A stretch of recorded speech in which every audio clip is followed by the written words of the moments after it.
स्वागत है आप सभी का सॉल्यूशन हब पर। आज हम पढ़ने वाले हैं क्लास 9th आपकी मोमेंट्स बुक का पहला chapter the lost child.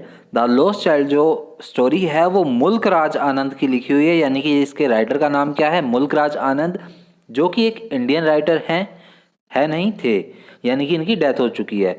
Means इनकी डेट ऑफ बर्थ हमें जाननी ज़रूरी है, अगर डेथ हो चुकी है चाहे नहीं भी हुई होती तो भी जाननी ज़रूरी है। तो इनका जो जन्म हुआ था वो हुआ था 12 दिसंबर 1905 ईस्वी को, 1905 में 12 दिसंबर को। कहाँ पर हुआ था? पेशावर, पाकिस्तान में। और इनकी डेथ कहाँ पर हुई थी? डेथ अभी हाल ही में हुई है, कुछ साल पहले ही 28 सितंबर 2004 को हुई थी जहांगीर हॉस्पिटल पुणे के अंदर, यानी कि लगभग 16 साल पहले इनकी डेथ हो चुकी है। तो चलिए, मुल्क राज आनंद के बारे में कुछ बातें हो गई, और बात कर लेते हैं। इन्हें साहित्य अकादमी अवार्ड जो है वो उनसे भी पुरस्कृत किया गया था 1971 के अंदर। उसके अलावा पद्म भूषण मिला हुआ इन्हें 1968 के अंदर। इंटरनेशनल पीस प्राइज़ जो है वो भी मिला इन्हें 1953 के अंदर। साथ ही साथ इनके कुछ फेमस नॉवेल्स थे, जैसे कि untouchable, coolie, leaves and a bird, the village, the lost child, the road. ये सभी क्या है, इनके फेमस नॉवेल्स हैं, तो जो कि हमें पता होने जरूरी है। राइटर के बारे में कभी पूछा जा सकता है हमसे। अब बढ़ते हैं हमारी स्टोरी की तरफ। तो द लॉस्ट चाइल्ड किसकी स्टोरी है? ये एक बच्चे की स्टोरी है, एक छोटे बच्चे की स्टोरी है, जो कि अपने पेरेंट्स के साथ जाता है मेले में, फेयर के अंदर जाता है।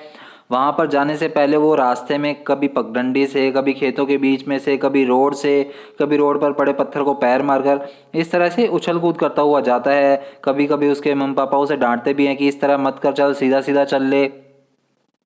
और जैसे वो मेले में पहुंचता है तो वो चीज़ों को देखकर आकर्षित हो जाता है उनकी तरफ, यानी कि अट्रैक्ट हो जाता है उन चीज़ों की तरफ। तो बार बार उसका ध्यान जो है हर एक चीज़ के तरफ जाता है, और वो ये पता होता है उसे कि उसके पापा मम्मी उसे नई चीज़ नहीं लेने देंगे या चीज़ नहीं दिलाएंगे, फिर भी वो अपने मम्मी पापा से रिक्वेस्ट करता है कि मुझे दिला दो, बाकी बच्चों की तरह, मेरी तरह भी।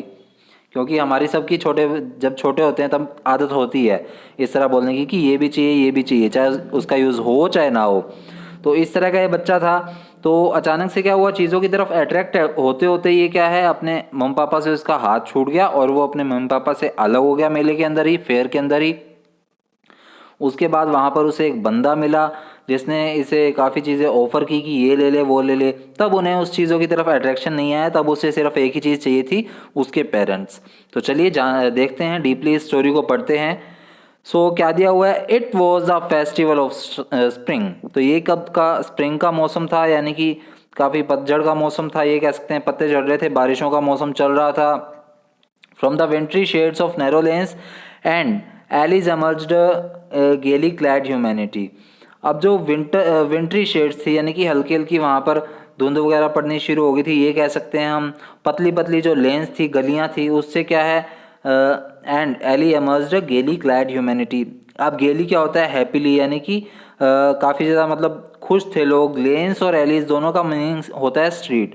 तो जो स्ट्रीट में खड़े लोग थे वो सारे क्या थे, काफ़ी ज़्यादा खुश थे, काफ़ी उनमें उत्साह भरा हुआ था। Some walked, some rode on horse, others set.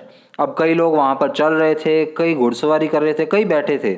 Being carried in bamboo and bull lock cards. अब कई बम्बू में बैठे थे अपने, यानी कि तंबू वगैरह गाड़ के बैठे थे। कई जो है वो बैल की सवारी कर रहे थे। तब क्या हुआ, वन लिटिल बॉय रैन बिटवीन हिज फादर्स लेग। तब एक छोटा बच्चा जो है अपनी पापा की टांगों से इधर उधर होता हुआ brimming over with life and laughter. अब ब्रिमिंग क्या होता है, ओवरफ्लोइंग, यानी कि काफ़ी ज़्यादा उत्सुकता, काफ़ी ज़्यादा उसमें जोय भरा हुआ था, काफ़ी ज़्यादा वो एंजॉय करना चाहता था, जो कि मतलब काफ़ी ज़्यादा जोय से भरा हुआ था, काफ़ी ज़्यादा अपनी लाइफ के साथ खुश था। वो अपने पापा की टांगों से होते हुए, यानी कि पापा की टांगों से इधर उधर निकलते हुए और आगे की तरफ आया या फिर भाग रहा था। ये देखिए, ये रहा छोटा बच्चा, जो कि मेले का सीन दिखाया है यहाँ पर डायरेक्टली। तो चलिए आगे देखते हैं क्या दिया गया है। Come child come, called his parents as he lagged behind. अब उसके मम्मी पापा बार बार उसे बुला रहे थे कि चल बच्चे चल, एज ही लैग्ड बिहाइंड, यानी कि जब भी वो बार बार पीछे छूटता था। Fascinated by the toys in the shops that lined the way. जो कि मतलब मेले के बाहर, जैसे हम मेले में जाते हैं तो उसके बाहर भी दूर दूर तक, काफ़ी दूर तक वो शॉप्स लगी होती है ना, तो उन शॉप्स में जो टॉयज़ टंगे हुए थे उनको देखकर वो क्या काफ़ी ज़्यादा अट्रैक्ट हो रहा था, फैसिनेट हो रहा था, जो कि लाइन में लगे हुए थे। ही हरीड टुवार्ड्स हिज पेरेंट्स। तब वो एकदम से अपने पापा की तरफ जल्दी से भागा। His feet obedient to their call, क्योंकि जैसे उनकी कॉल आती थी, जैसे उनकी आवाज़ आती थी, तब इसके पाँव जो है वो थिरकना शुरू कर देते थे, यानी कि चलना शुरू कर देते थे. His eyes still lingering on the receding toys, लेकिन इसकी आंखें जो है ना वो तो पूरी की पूरी तरह से उन टॉयज़ पर ही गड़ी रहती थी, उन टॉयज़ पर ही रहती थी कि हाँ भाई मेरे को ये लेना है. As he come to where they had stopped to wait for him, he could not suppresses the desire of his heart. अब suppresses क्या है, यानी कि साइलेंस रहना, यानी कि दबा देना अपनी इच्छाओं को. तो जैसे ही वो उनके पास पहुंचता था, अपने पेरेंट्स के पास, तब क्या होता था, वो उनको बताता नहीं था कि मुझे क्या चाहिए, लेकिन अपनी इच्छाओं को दबा लेता था दिल में ही. Even though he well knew the old cold stare of refusal in their eyes, क्योंकि उसे पता था कि मेरे को हर एक बार क्या है मना ही की जाएगी, हर एक बार मना की जाएगी, फिर भी वो मतलब आंखें तो अपनी दिखाता था अपने मम्मी पापा को कि मेरे को वो चाहिए, मतलब मासूम सा चेहरा बनाकर और जैसा क्यूट सा बच्चा बना रहता है उस तरह से. लेकिन इसे पता होता था कि रिफ्यूज़ल ही आएगा, मना ही किया जाएगा. I want the toy he played it, लेकिन फिर वो कहते हैं कि रिक्वेस्ट करते हैं कि मुझे वो टॉय चाहिए. His father looked at him red eyed, अब उसके पिताजी उसे एकदम से आग बबूला होकर, यानी कि रेड आई यानी कि गुस्से वाली आंखों से देखते हैं अचानक से. इन हिज फैमिली टायरेंट वे यानी कि क्रूअल वे, यानी कि जैसे उसके परिवार में जो उनका गुस्से वाला वे है उस वे में देखते हैं उसके पिताजी. His mother melted by the free spirit of the day was tender and giving him her finger to hold, said, "Look, child, what is before you." और उसकी माता जो जिन्हें की उस पर कुछ दया आ जाती है, तो वो अपनी उंगली देते हुए कहती हैं कि चलो मेरी उंगली पकड़ो और देखो वो क्या है तुम्हारे सामने. It was a flowering mustard field, यानी कि जैसे बच्चे को भटका देते हैं ना अचानक से, छोटे से बच्चे को, जैसे मेरी भांजी भी अगर जिद करती है मोबाइल की और वो रोने लग जाती है, तो उसे कोई और चीज़ का हवाला देकर या कोई और चीज़ दिखा रहे एकदम से उसका ध्यान भटका देते हैं हम. तो वो चीज़ यहाँ पर की जाती है. तो मतलब वो उसका ध्यान भटका देते हैं और कहते हैं कि देखो वहाँ पर एक मस्टर्ड फील्ड है, एक सरसों का खेत है. Pale like melting gold as it swept across miles and miles of even land, और ये कैसे है, एकदम से पीला है पूरी तरह, जैसे गोल्ड होता है ना, पीला पीला दूर दूर तक फैला हुआ, एकड़ ही एकड़ में जमीन पर पूरा गोल्ड की तरह फैला हुआ था ये खेत, यानी कि पूरा सरसों के खेत थे वहाँ पर. A group of dragon flies were bustling about on their gaudy purple wings, anticipating the flight on lone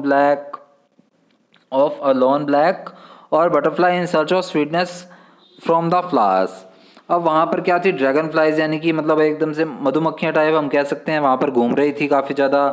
उसके अलावा वहाँ पर जिसके पर्पल पर्पल विंग्स भी थे, उस तरह के कुछ बर्ड्स भी वहाँ पर घूम रहे थे, इधर उधर चहचहा रहे थे. फ्लाइट यानी कि अपनी उड़ान भर रहे थे, अकेले ही अचानक से ऊपर से नीचे की तरफ आ जाते थे. बटरफ्लाइज जो कि वहाँ पर ब्लैक बी की बटरफ्लाइज जो है वो स्वीटनेस फ्रॉम द फ्लावर्स, यानी कि फ्लावर्स के ऊपर बैठकर मधुमक्खियाँ या फिर बटरफ्लाइज वगैरह होती हैं, वो उसका रस जो है वो चूस लेती हैं.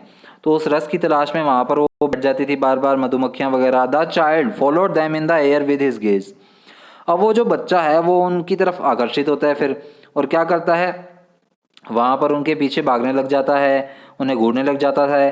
Till one of them would still its wing and rest and he would try to catch it, और तब वहाँ पर एक मधुमक्खी बैठ जाती है, फिर वो अपने पंख फड़फड़ाने लगती है. तब वो बच्चा क्या करता है, उन्हें कैच करना चाहता है, but it would go flapping up into the air, लेकिन तभी वो मधुमक्खी वगैरह क्या करती है या बटरफ्लाई क्या करती है, अचानक से अपने पंख फड़फड़ाकर और हवा में उड़ जाती है. When he had almost caught it in his hands, जब वो बच्चा मतलब अपने हाथों में उसे पकड़ने ही वाला होता है, तभी वो अचानक से उड़ जाती है, भाग जाती है.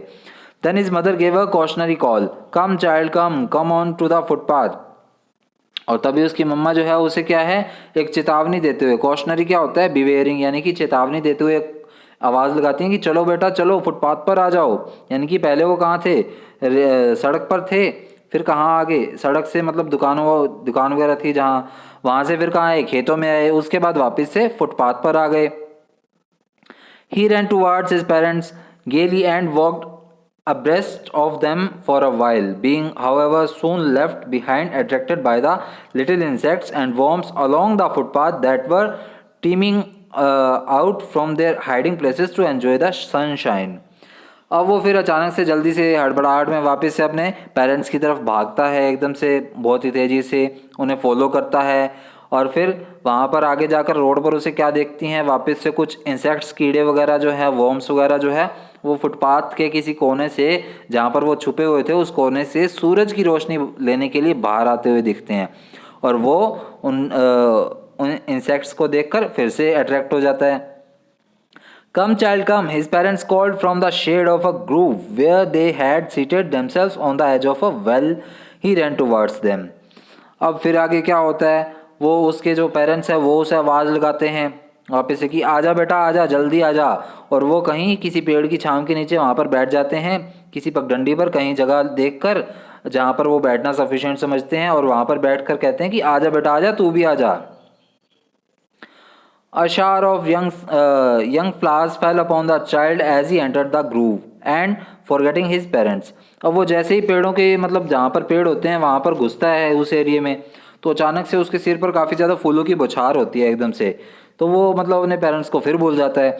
He began to gather the raining petals in his hand.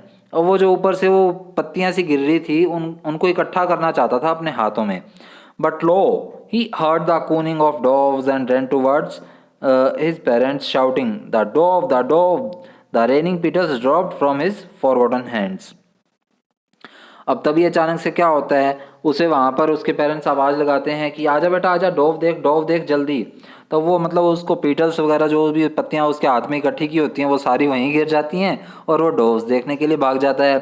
Come child come, they call to the child. अब वो बच्चे को आवाज़ लगाते हैं आजा बेटा आजा, जल्दी आजा। Who had now gone running in wild capers round the banyan tree. अब जो बनियन ट्री के बीच से निकलता हुआ के पास से गुजरता हुआ जल्दी से अपने पेरेंट्स की तरफ जाता है। And gathering him up they look the narrow winding footpath which led to the fair through the mustard fields. और तभी वहाँ पर उन्हें क्या दिखता है, एक छोटा सा रास्ता दिखता है जो कि हम गाँव में देखते हैं पगडंडी बोलते हैं, यानी कि खेतों के बीच में से गुजरने का एक रास्ता होता है जिसे पगडंडी कहते हैं। हम तो गांव में पगडंडी कहते थे, आपके एरिया में आप देख लीजिएगा क्या कहते हैं उन्हें। तो उस पगडंडी से होते हुए मस्टर्ड फील्ड से होते हुए वहाँ पर फेयर यानी कि मेले की तरफ जाने का रास्ता था, वो उन्हें वहाँ पर पतला सा दिखाई देता है। ये मान लीजिए आप कि अप्रोक्सीमेट 3 से 4 या 5 फुट चौड़ा सा रास्ता होता है जिसमें से गुजर कर जाना होता है। अब आगे क्या होता है, as they near the village the child could see many other footpaths full of throngs converging to the whirlpool of the fair and felt at one repelled and fascinated by the confusion of the world he was entering. और जैसे ही वो village यानी कि गांव के नज़दीक पहुंचने वाले होते हैं तब वहाँ पर उसे काफ़ी ज़्यादा रास्ते दिखाई देते हैं उस बच्चे को, और तब वो वहाँ पर देखकर उन रास्तों पर इतनी ज़्यादा भीड़ भाड़ देखकर और काफ़ी ज़्यादा कंफ्यूज हो जाता है कि फेयर में यानी कि मेले में कौन सा रास्ता जाने वाला है, क्योंकि अब वो ऐसी अनोखी सी दुनिया में एंटर करने वाला है जहाँ पर बहुत ज़्यादा भीड़ भाड़ होने वाली है। A sweet meat seller hawked gulab jamun, rasgulla, barfi, jalebi at the corner of the entrance and a crowd pressed round his counter at the foot of an architecture of many colored sweets decorated with leaves of silver and gold. अब तभी जैसे वो मेले में enter होने वाले होते हैं वहीं पर एक दुकानदार होता है जो मिठाई बेच रहा होता है, आवाज़ लगाता है ज़ोर ज़ोर से, अरे भाई गुलाब जामुन ले लो, रसगुल्ला, बर्फ़ी, जलेबी, ये सारी चीज़ें मतलब मिठाई वगैरह बेच रहा होता है, अपनी ज़ोर ज़ोर से आवाज़ लगा रहा होता है। और उसकी दुकान के काउंटर पर काफ़ी ज़्यादा लोगों की भीड़ भाड़ होती है जो कि मतलब इतनी सारी कलरफुल स्वीट्स जो कि डेकोरेटेड हैं सिल्वर और गोल्ड पियर्स से, यानी कि काफ़ी ज़्यादा उसको चमकदार बनाया गया है अच्छे से ताकि सभी इसको देखकर आकर्षित हो सके, वो चीज़ देखता है बच्चा। So the child stared open eyed and his mouth watered for the barfi that was his favourite sweet. अब जो बच्चा है उसके मुंह में पानी आ जाता है, और भाई बच्चे का तो फेवरेट वहाँ पर जो मिठाई होती है, स्वीट होती है, वो होती है बर्फ़ी, जो कि उसे दिख जाती है, जिसे देखकर उसके मुंह में पानी आ जाता है। I want that barfi, he slowly murmured. अब वो धीरे से बोलता है कि मम्मी मेरे को बर्फ़ी चाहिए, but he half knew as he begged that his plea would not be heeded because his parents would say he was greedy. लेकिन उसे पता है आखिरकार कि उसके जो मतलब उसकी जो प्ली है यानी कि उसकी जो रिक्वेस्ट है उसे आखिरकार मना ही किया जाएगा, क्योंकि उसके पेरेंट्स कहेंगे कि क्या तुम भूखा है क्या। So without waiting for an answer he moved on. तो भैया वो बोल तो देते कि मेरे को मिठाई चाहिए, बर्फ़ी चाहिए, लेकिन बिना किसी आंसर का वेट किए वो चुपचाप चल देता है, क्योंकि पता है भाई मिलने वाला तो है नहीं। A flower seller hawked a garland of gulmohar, a garland of gulmohar. अब वहाँ पर एक फूल बेचने वाला होता है, वो भी जोर जोर से आवाज़ लगाता है कि आ जाओ भाई, गुलमोहर के फूल ले लो, गुलमोहर की माला ले लो। जो गुलमोहर हम कह सकते हैं, जो मतलब बालों में लगाने वाला जो गुच्छा सा होता है एक, मुझे प्रॉपर नाम तो नहीं याद आ रहा, बट वो गार्लैंड यानी कि एक माला सी बनाई होती है उसकी। So the child seemed irresistibly drawn. तो बच्चा उसे देखकर काफ़ी ज़्यादा अचंभित सा हो जाता है। He went towards the basket where the flowers lay heaped and half murmured. तो वो बच्चा है वो वहाँ पर जाता है उस टोकरी के पास जहाँ पर वो फूल पड़े होते हैं, और वहाँ पर जाकर धीरे से बोलता है, आई वॉन्ट दैट गार्लैंड, की मेरे को भी ये माला चाहिए। But he well knew his parents would refuse to buy him those flowers because they would say that they were cheap. और तभी क्या होता है वहाँ पर वो चुपचाप वहाँ से भी चल देता है, क्योंकि उसे पता है कि इस बार जवाब आएगा कि ये वाले तो सस्ते वाले हैं, ये क्यों लेने हैं, किसी काम के नहीं है ये, तो चल यहाँ से। So without waiting for an answer he moved on. तो बिना इंतजार किए वो चल देता है। पहला फैक्ट क्या आया, उसे बर्फ़ी पसंद आई, मतलब बर्फ़ी अच्छी लगती थी, लेकिन चुपचाप जवाब का इंतजार किए वो चल देता है। फिर ये जो गार्लैंड होती है यानी कि माला का वेट किए बिना ही, फूलों की माला का वेट किए बिना चल देता है। A man stood holding a pole with yellow, red, green and purple balloons flying from it. अब वहाँ पर एक बंदा जो है एक खम्बा सा यानी कि एक पोल सा लेकर खड़ा होता है, जिसमें कि येलो, रेड, ग्रीन, पर्पल इस कलर के काफ़ी ज़्यादा गुब्बारे होते हैं, बैलून्स होते हैं, उसमें टंगरे होते हैं। The child with simply carried वो simply carried away by the rainbow glory of the silken colours and he was filled with an overwhelming desire to possess them all. अब वो बच्चा उन सभी कलर्स को, कलरफुल जितने भी बैलून्स होते हैं उनको देखकर काफ़ी ज़्यादा अचंभित, आकर्षित हो जाता है।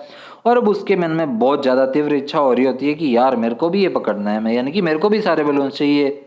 But he well knew that his parents would never buy him the balloons because they would say that it was too early to play with such toys.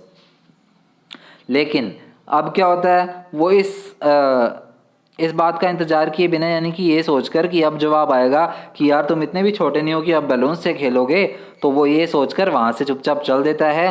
He walked on father यानी कि वो आगे की तरफ चल देता है। अब आगे क्या होता है, चौथा फैक्ट क्या आता है, a snake charmer stood playing a flute to a snake which coiled itself in a basket. Its head raised in a graceful bend like the neck of a swan. अब वहाँ पर दिखता है उसको एक स्नेक चार्मर यानी कि जो मतलब सांप की बीन बजाने वाले होते हैं। तो वो बीन बजाने वाला बंदा दिखता है, वो अपनी बांसुरी सी बीन सी बजाता है, टू णू णू णू णू णू णू णू इस तरह से वो बजाता है। और वहाँ पर देखता है कि चलो ये टोकरी जो है वो तो उठ रही है ऊपर की तरफ, यानी कि उसका ढक्कन जो है वो ऊपर की तरफ आ रहा है, बाहर की तरफ आ रहा है। और जैसे हम कह सकते हैं एक स्वैन, एक बतख का जो गर्दन है, बतख की गर्दन वो ऊपर की तरफ निकल के आती है पानी से, वैसे इसमें सांप निकल रहा है। While the music stall into its invisible years like the gentle rippling of an invisible waterfall. और वहाँ पर ही जैसे ही मतलब काफ़ी ज़्यादा इसको म्यूज़िक जो है वो बिना कानों के कैसे सुन रहा है, ये चीज़ देखकर वो अचंभित हो जाता है, और साथ ही साथ मतलब काफ़ी ज़्यादा उस चीज़ से आकर्षित हो जाता है। The child went towards the snake charmer, और ये चीज़ देखकर वो जो है स्नेक चार्मर के पास जाता है। But knowing his parents had forbidden him to hear such coarse music as the snake charmer played he proceed farther. लेकिन उसे पता होता है कि अब उसके पेरेंट्स कहेंगे कि क्या ये तू घटिया सा म्यूजिक सुन रहा है यार, सांप की बीन सुनेगा क्या अब तू। तो ये सोचकर वो वहाँ से भी चल देता है कि पेरेंट्स जो है इसके लिए भी उसे एग्री नहीं करेंगे, पप्पा नहीं मानेंगे। So there was a roundabout in the full swing. अब वहाँ पर उसे दिखता है राउंड अबाउट। राउंड अबाउट क्या होता है भैया, सबका फेवरेट होता है गोल गोल गोल गोल झूला, जिसमें कि काफ़ी सारे बने होते हैं झूले। गोल गोल झूलता है पूरा, अच्छे से ऊपर जाता है नीचे आता है। तो वहाँ पर वो उसे दिखता है झूला। Man women and children carried away in a whirling motion shrieked and carried with dizzy laughter. अब वहाँ पर आदमी, औरत, बच्चे सारे के सारे बहुत ही तेज़ी से वहाँ पर इधर उधर उधम मचा रहे होते हैं, उसमें काफ़ी ज़्यादा मज़े कर रहे होते हैं उस झूले में। The child watch then intently and then he made a bold request. अब वो बच्चा भी उन्हें देखता है और उसकी बहुत ज़्यादा इच्छा हो रही होती है, और वो रिक्वेस्ट करता है, I want to go to the roundabout, go on the roundabout please father mother. तो वो बच्चा बोलता है, मम्मी पापा प्लीज़ मेरे को इस झूले में झूला लेना है, दिला दो ना। तो आगे क्या होता है फिर, देयर वॉज नो रिप्लाई, लेकिन इस बार कोई रिप्लाई नहीं आता। He turn to look at his parents, वो अपने पेरेंट्स की को देखने के लिए मुड़ता है। They were not there ahead of him, लेकिन तब अचानक से कुछ भूचाल आता है, उसके पेरेंट्स उसे वहाँ पर नहीं दिखाई देते। He turn to look on either side, अब वो दोनों तरफ देखने के लिए घूमता है, यानी कि सारी तरफ देखने के लिए घूमता है। दे वर नॉट देयर, तो वहाँ पर भी उसे नहीं दिखते। ही लुक्ड बिहाइंड, वो पीछे को देखता है, नहीं दिखते। There was no sign of them, तो उसके पेरेंट्स का वहाँ पर फिर कोई नामो निशान नहीं दिखता। A full deep cry rose within his dry throat and with a sudden jerk of his body he ran from where he stood crying in real fear, mother, father। और तब क्या होता है, उसके गले से एक बहुत ही रोती हुई, बहुत ही मासूम से बच्चे की रोती हुई आवाज़ आने लग जाती है। वो उसकी बॉडी जो है पूरी तरह से कांपने लग जाती है, वो इधर उधर भागने लग जाता है। जहाँ पर वो पहले खड़ा था वहीं पर वापस आके जोर जोर से चिल्लाता है मदर फादर, यानी कि अब वो सच में बहुत ज़्यादा डरने लग जाता है। Tear roll down from his eyes, अब आंसू उसकी आंखों से टपकने लग जाते हैं। Hot and fierce his flushed face was conversed with fear, अब उसका जो चेहरा है वो पूरी तरह से डरा हुआ है, गर्म हुआ पड़ा है, उसकी आंखों से आंसू निकले जा रहे हैं, पूरे चेहरे पर आंसू छा चुके हैं अच्छे से, और पूरा चेहरा जो है वो डरा डरा सा लग रहा है। पैनिक स्ट्रिकन, वो काफ़ी ज़्यादा पैनिक हो चुका है। He ran to one side first then to the other, hither and thither in all directions knowing not where to go, अब वो पहले एक साइड जाता है, फिर दूसरी साइड जाता है, फिर इधर उधर जाता है, सारी डायरेक्शंस में जाता है, और उसे समझ नहीं आता कि यार मैं कहाँ जाऊँ। मदर फादर ही वेल्ड, और वो जोर से चिल्लाता है कि mummy papa. So having run his yellow turban came untied and his clothes became muddy, अब येलो टर्बन, टर्बन यहाँ से पगड़ी से मतलब नहीं है, टर्बन यानी कि उसने यहाँ पर एक येलो कलर का साफा सा पहना हुआ था, वो जो है वो नीचे की तरफ आ जाता है, खुल जाता है, और उसके कपड़े जो हैं वो पूरे मिट्टी में लथपथ हो जाते हैं, गंदे हो जाते हैं।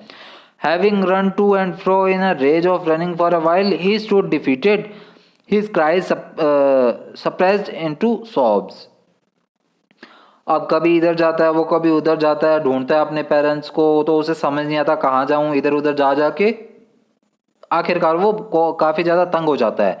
Eight little distance on the green grass he could see through his filmy eyes man and women talking, अब ग्रीन ग्रास पर खड़े होकर, यानी कि हरी सी घास पर खड़े होकर वो देखता है कि आपस में लोग जो हैं वो मैन एंड वुमेन जो है मतलब औरत आदमी जो है बातें कर रहे हैं। He try to look intently among the patches of bright yellow clothes, लेकिन उन सभी में उसे तो किस चीज़ की तलाश थी, येलो कलर के कपड़े पहने हुए, कोई चमकदार से कपड़े पहने हुए बंदे दिख जाएं उसको।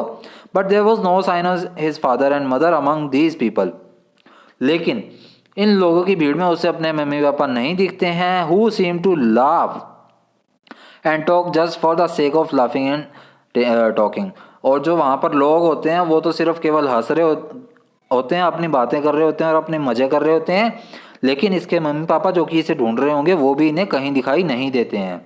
सो he ran quickly again, this time to a shrine to which people seemed to be crowding, और इस बार वो इस तरह की जगह पर जाता है जहाँ पर कि काफ़ी ज़्यादा भीड़ भाड़ सी दिखे उसे, यानी कि जहाँ पर काफ़ी ज़्यादा क्राउड हो।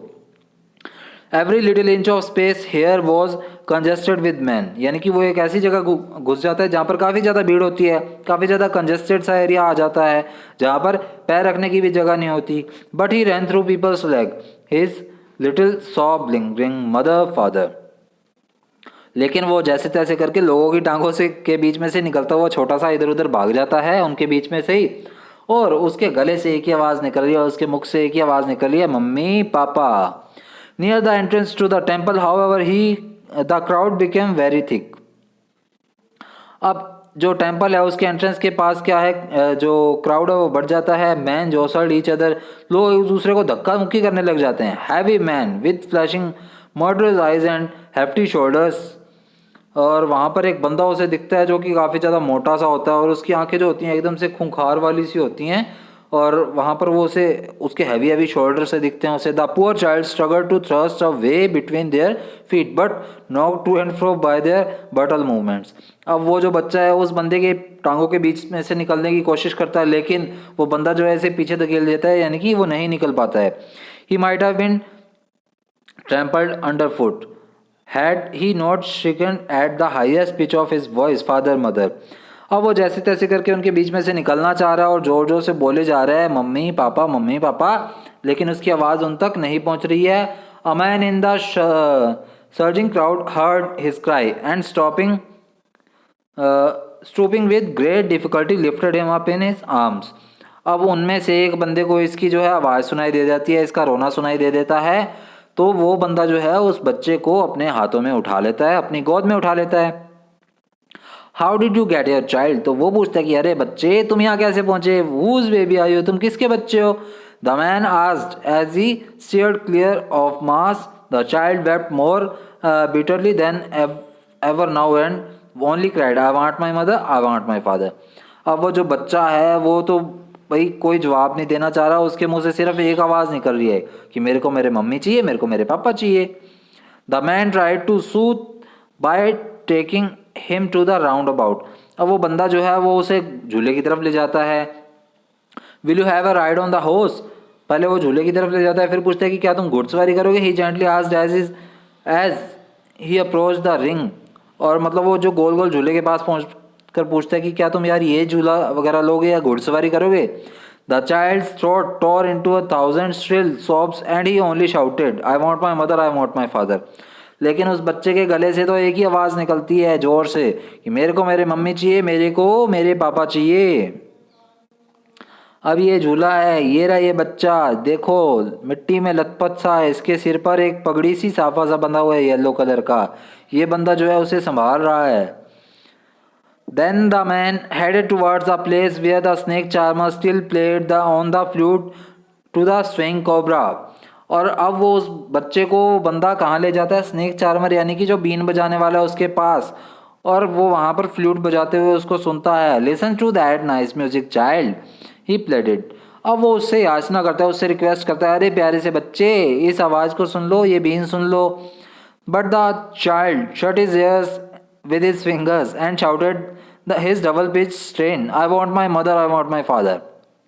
लेकिन भाई साहब अब ये बच्चा तो है वो काफ़ी ज़्यादा जिद्दी हो गया, वो अपने कान बंद कर लेता है अपनी उंगलियों से और जोर से बोलता है कि अरे मेरे को मेरे मम्मी चाहिए, मेरे को मेरे पापा चाहिए। The man took him near the balloons thinking the bright colours of the balloons would distract the child's attention and quieten him. अब वो बंदा जो है वो उसे बैलून्स के पास लेकर जाता है ये सोचकर कि चलो इसके कलर्स को देखकर ये बच्चे के जो ध्यान है वो थोड़ा भटका दिया जाए और इसे शांत किया जाए। Would you like a rainbow colour balloon? और वो उससे पूछता है कि क्या तुम रेनबो कलर वाला यानी कि इतने सारे कलरफुल वाला बैलून लेना चाहोगे? ही पॉजिटिवली आस्क्ड। वो बहुत ही मतलब आखिरकार लास्ट में अकूक के पूछता है। The child turn his eyes from the flying balloon and just soft I want my mother, I want my father. अब वो जो बच्चा है वो अपनी आंखें एकदम से उन गुब्बारों से भी हटा लेता है और जोर से बोलता है कि मेरे को मेरे मम्मी चाहिए, मेरे को मेरे पापा चाहिए, और वो रोता रहता है। The man still trying to make the child happy bore him to get where the flower seller sat, look can you smell those nice flowers child. अब वो जो बंदा है वो बच्चे को कैसे भी खुश करना चाहता है, तो वो गेट की तरफ उसे ले जाता है। वहाँ पर जो फ्लावर्स पड़े होते हैं उसे दिखाकर बोलता है कि क्या तुम इनकी खुशबू लेना चाहोगे? Would you like a garland to put round your neck? क्या तुम एक माला लेना चाहोगे अपने गले में लटकाने के लिए यानी कि गले में पहनने के लिए? The child turn his nose away from the basket and retreated his sobs I want my mother, I want my father. लेकिन बच्चा तो जो है वो बस अपनी नाक भी बंद कर लेता है अब, और बास्केट की तरफ देखता भी नहीं है और जोर से कहता है कि मेरे को मेरे मम्मी चाहिए, मेरे को मेरे पापा चाहिए। Thinking to humour his disconsolate charge by a gift of sweets the man took him to the counter of the sweet shop. अब वो बंदा ये सोचकर कि शायद ये मिठाइयों को देखकर आकर्षित हो जाए तो वो उसे मिठाई वाली दुकान पर ले जाता है। What sweet would you like child, he asked. The child turn his face from the sweet shop and only soft I want my mother, I want my father. लेकिन जो बच्चा है वो उन मिठाइयों से भी अपना मुंह फेर लेता है और कहता है कि मेरे को तो मेरे मम्मी चाहिए और मेरे को तो मेरे पापा चाहिए। इसी के साथ हमारी स्टोरी यहीं पर ख़त्म होती है। मुल्क राज आनंद की ये स्टोरी थी। ये पूरा एक नॉवल भी है द लॉस्ट चाइल्ड, उसमें इसकी पूरी स्टोरी दी गई है। अगर आप पढ़ना चाहें तो ऑनलाइन डाउनलोड करके उसे पढ़ सकते हैं, काफ़ी अच्छा नॉवल है ये। तो चलिए मिलेंगे नेक्स्ट वीडियो में इसके क्वेश्चन आंसर्स के साथ। उम्मीद है आपको वीडियो अच्छी लगी होगी। चैनल को सब्सक्राइब कीजिए, वीडियो को लाइक शेयर भी कीजिए। Thank you.